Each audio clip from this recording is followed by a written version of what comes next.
आबिश अली साहब, भट्टी साहब भी सेटिस्फाई नहीं है जो आपने ये फाइंडिंग दी है, पाकिस्तान तहरीक इंसाफ ने मुस्तरद ही कर दी है कि जो रिटायर्ड जज को लगाया गया। आप भी एक ज़माने में अदलिया के विक्टिम रहे हैं, आप मियाँ नवाज शरीफ साहब, आज दूसरी पार्टियां कह रही हैं कि हम विक्टिम हैं, तो सर किस तरह देखते हैं आप इस सारे मामले को? आबिद भाई। बहुत शुक्रिया जनाब शाहिद साहब, शुक्र है भट्टी साहब से आपने माइक लेकर थोड़ी भट्टी साहब काबिल एहतराम है।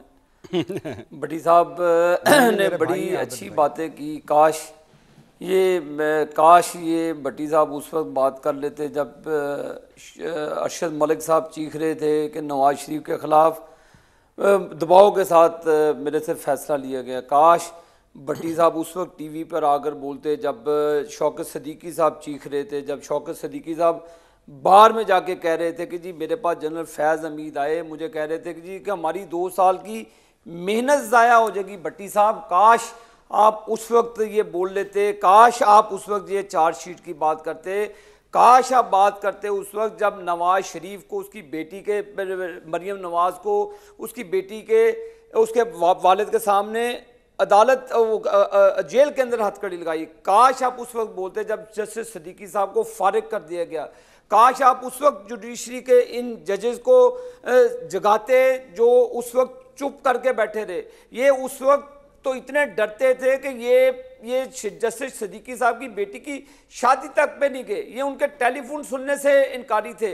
जस्टिस सदीकी साहब उस वक्त चीफ जस्टिस के पास गए, मुझे टाइम दे दें, साकिब निसार ने उस वक्त टाइम देने से इनकार कर दिया। काश भट्टी साहब उस वक्त आप आज़ाद अदलिया के लिए बोलते, काश आप पाकिस्तान की लोगों की उस वक्त उम्मीद की करते, तो मैं आपके भूसा लेता आपके आके।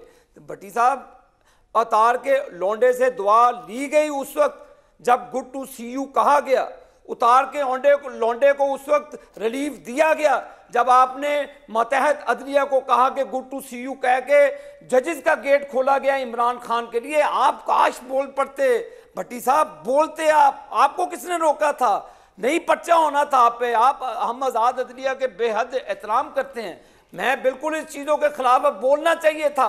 किसने आपको रोका था? मीडिया की जुबान किसने बंद की गई? पैमरा के जरिए किसने मीडिया की जुबान बंदिश की गई? आज हमें बताते हैं कि जी ये पीटीआई वाले और सारे की जी हम आज़ाद अदलिया की तहरीक चलाएंगे, हम आज़ाद मीडिया की बात करेंगे। इन्होंने किस मुझे बताएं कि किस कॉर्नर में लोगों को जीने का हक दिया? मैं आपकी बात मानता जब नवाज शरीफ को इंसाफ के लिए आप जस्टिस सदीकी की बात सुनते।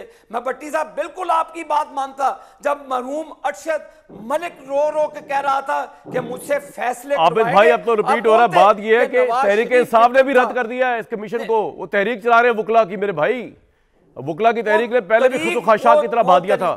वो कामरान शाहिद साहब वो तो चलाते रहते हैं, वो एजुटेशन की पार्टी है, क्योंकि वो इख्तिदार में भी आते हैं तो एजुटेशन करते हैं, वो अपने आप पर एजुटेशन करते हैं। हमें उनकी एजुटेशन की परवाह नहीं है। हम चाहते हैं कि आप कंट्रोवर्सी में ना पड़े, कंट्रोवर्शियल ना बनाए अदारों को। बताते कौम को आकर जस्टिस सिद्दीकी साहब ने कहा नहीं, आगे फैज हमीद के साथ उन्होंने बाहर में गए। यार वो जलसा बहुत बड़ा जलसा होने जा रहा है पेशावर में, आप इजी ले रहे हैं आबिद भाई। आप कह रहे हैं एजिटेशन, आपको पता धरनों में जी अपने घर में शाहिद साहब 200 मरतबा करें, हमें इनके जलसों की कोई परवाह नहीं। हमने पाकिस्तान को आगे लेकर जाना है। पाकिस्तान के तमाम अदारों का जो मजाक उड़ाया गया, पहले फौज के पीछे पड़े, अब ये अदालतों के पीछे पड़े। इनके मतलब के फैसले हो जाएं, अदालतें भी ठीक हैं, फौज भी ठीक है।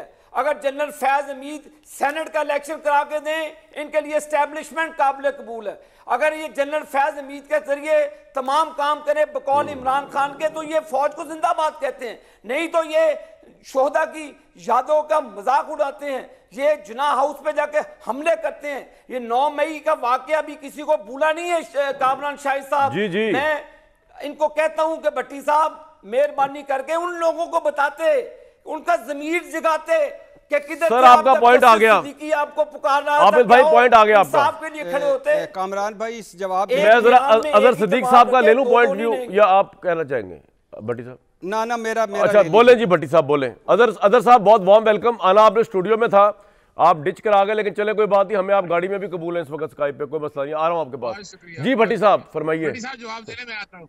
जी जी जी भट्टी साहब। पहली बात तो ये है कि बहुत एहतराम आबिद भाई और मेरी, मुझ में एक चीज़ कॉमन है और वो भी उस दुख से गुज़रे, मैं भी गुज़रा, अल्लाह उनके ख़ानदान को हमेशा इस ज़मान में रखे। दूसरी बात, जज अरशद मलिक पर मेरा आज भी मौक़िफ़ है कि जज अरशद मलिक को ब्लैकमेल किया गया था 2003 में, एक वीडियो जो बनाई क्विकली चल रहा है भट्टी साहब, बिल्कुल ठीक है के बाद जी डिटेल में मैं दो जुमले बोलता जा रहा हूँ। मैं दो जस्टिस शौकत सिद्दीकी साहब पे पहले दिन से आवाज़ उठाई थी। हाँ, ये ज़रूर कहा था कि जस्टिस शौकत सिद्दीकी को बार में नहीं गुफ्तगू करनी चाहिए थी, अपने चीफ जस्टिस और सुप्रीम कोर्ट में जाना चाहिए था जैसे ये गए। तीसरी बात यह है कि आज़ाद अदलिया और बाकी सारी गुफ्तगू जो है उस पर मैं अपने भाई और मेरे बड़े प्यारे भाई आबिद शेर अली के लिए एक शेर है कि जो उन्होंने एक स्वीपिंग स्टेटमेंट दी, मैं उनके लिए अर्ज़ है कि अपील भी तुम, इसी सारे आपके बयान के जवाब में, अपील भी तुम, दलील भी तुम, गवाह भी तुम, वकील भी तुम, जिसे चाहो हलाल कह दो, जिसे चाहो हराम। चलो जी बात खत्म हो गई, ये बात खत्म होगी।